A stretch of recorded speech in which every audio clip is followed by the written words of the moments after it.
During the Battle of Endor in Star Wars Episode 6, Return of the Jedi, the rebels destroy the second Death Star in orbit around the forest moon of Endor. The destruction of the Atlas station kills the remaining Imperial forces on board and delivers an enormous blow to the Empire due to the loss of such a gigantic weapon and all aboard, the defeat of the Imperial fleet nearby and the death of the evil Emperor Palpatine. And our heroes are celebrating at the end all dandy and fine now that Darth Vader has been redeemed. Add the special edition and you get celebrations on numerous worlds across the galaxy against the Imperials. Sounds fine, right? Consider that the Death Star 2 is around the size of our moon. When the station erupts in a gigantic fireball, numerous parts of its frame and inner workings are ejected outward into space at enormous speeds. Also consider that in real life, when a space station that is vastly smaller than the Death Star 2 is destroyed, it creates a cloud of debris that begins to circle the Earth due to being drawn in by the planet's gravity. If the debris collides with satellites, it can cause great damage to them.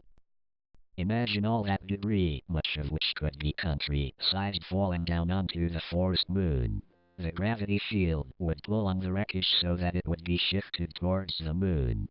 The gas giant Endor is directly behind it, the forest moon, and thus cannot pull enough of the debris away. The rebel fleet is too small to create a combined shield to deflect even half the stuff.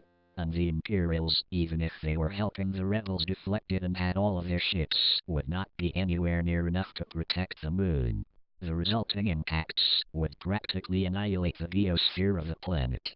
Enormous clouds of dust would be thrown up into the air, blocking out sunlight for many miles. This would be in turn supplemented by the forest fires caused by burning wreckage strikes. The native population of the planet, the Ewoks, would have to be evacuated off-planet if they were to have any chance of surviving this catastrophe. It is doubtful that they would survive. The rebels are strapped for ships and could evacuate only a mild sliver of the Ewok natives. This would not be an unlikely event. One lone asteroid was enough to cause a global cataclysm that wiped out a great deal, if not the majority, of the fauna and life on Earth during the age of the dinosaurs.